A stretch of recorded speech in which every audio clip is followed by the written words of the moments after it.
back to the channel. In this video, I am going to demonstrate Utkatkonasana or goddess pose. Goddess pose is an intermediate to beginner's pose. It is basically a squat, so it works on each and every muscle of your lower body.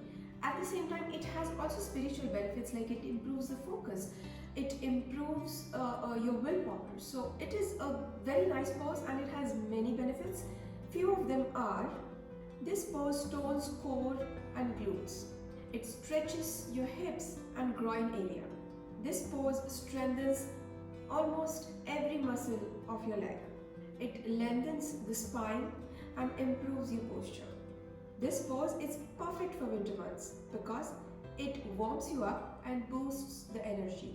There are a few contraindications to this pose. If you have leg injury or if you have hip injury, then you can avoid this pose or maybe go a little slow into it, use supports into it.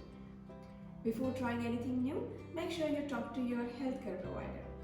Let's see how this pose is done. You're going to begin in a mountain pose. Like any other standing asana, this asana also starts in a mountain pose. Your feet are together, your weight is evenly distributed, thighs are slightly rolled in, hips are engaged, lower belly pulled in, chest slightly lifted and shoulders away from your ears. You can stay here for a couple of breaths,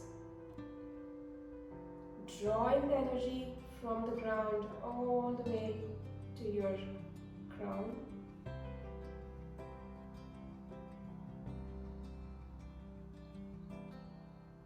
And whenever you're ready, open your legs out. So you're going to take your legs out and you're going to point the toes diagonal, say 45 degrees. Now again, try to feel that connection between the mat and your heels on both the sides and really feel the balance in this pose. Stay here for a breath or two, relax your shoulders again. You don't want to crane your neck here. Make sure that your pelvic region is neutral. So try to tuck your belly in a bit and allow the tailbone to drop a bit. So it's not really an arch back or it's not a rounded back. So it's a neutral back position. Try to achieve a neutral position with the pelvis as you start bending your knees.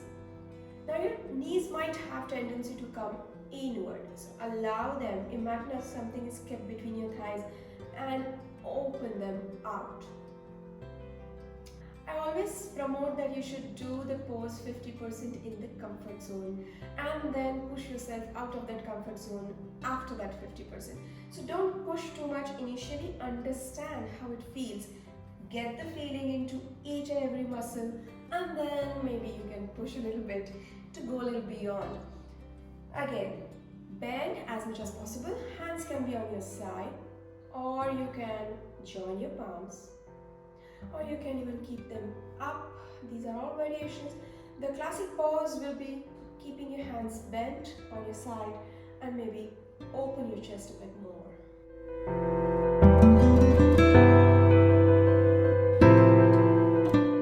Breathe into it. Maybe you can go a little deeper or maybe not. Depends on how you feel that day. When you're done, come up with straight legs and then bring your legs together. Now there are many variations of this pose. And number one I would like to show you is what to do if you cannot go into that squat pose. So let's go and take support of the wall. So bring your legs out. Make sure that wall is a little away from your legs because you won't be able to go down. And again, your legs are 45 degrees and you start going down. This way, it gives a good support to your back and you know that you're not leaning forward. It's a good way of practicing the neutral pelvis position here.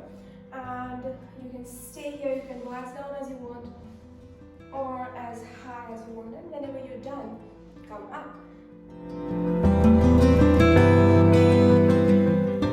Another variation of this pose will be improvising on the strength part. So again, you're going to go in the pose. Sink down as much as you can. You can bring your palms to your heart. Sink as much as you can. Stay here. And then you can take the opposite hand on the knee and twist. So allow your chest to twist and look up. The other hand can be back behind you, or it can be straight up. And slowly release. Come back up. Let's take it on the other side.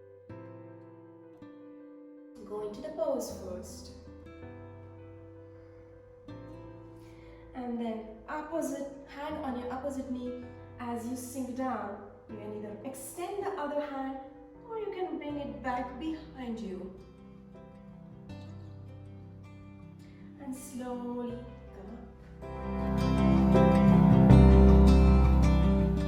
You can use this pose also to lose a little bit of weight. How do we do that? We need to add a little bit of motion, a little bit of movement to yoga if you're looking at it as a weight loss workout. You're going to go into the squat pose or goddess pose. Sink your hips down and inhale, arms come up. Exhale down. Inhale. Exhale. Inhale. Exhale. Inhale. And exhale. So this way, adding the arms is going to allow your heart rate to raise up a bit. You can hold the pose for some time again as you are moving through that flow kind of a sequence, and it will work on weight loss as well.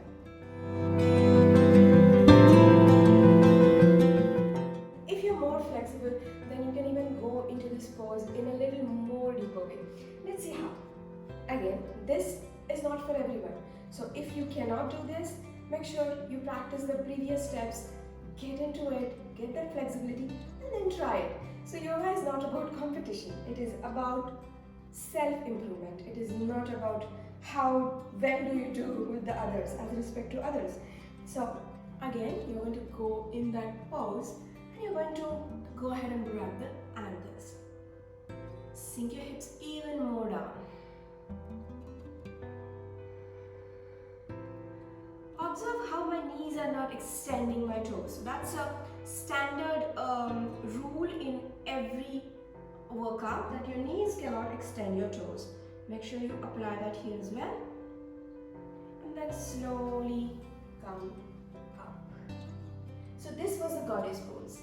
Try it at home. Try to tap into that inner goddess that we all have. Share this video with everyone around you and make sure to like the video and subscribe to the channel. Thank you so much. Namaste.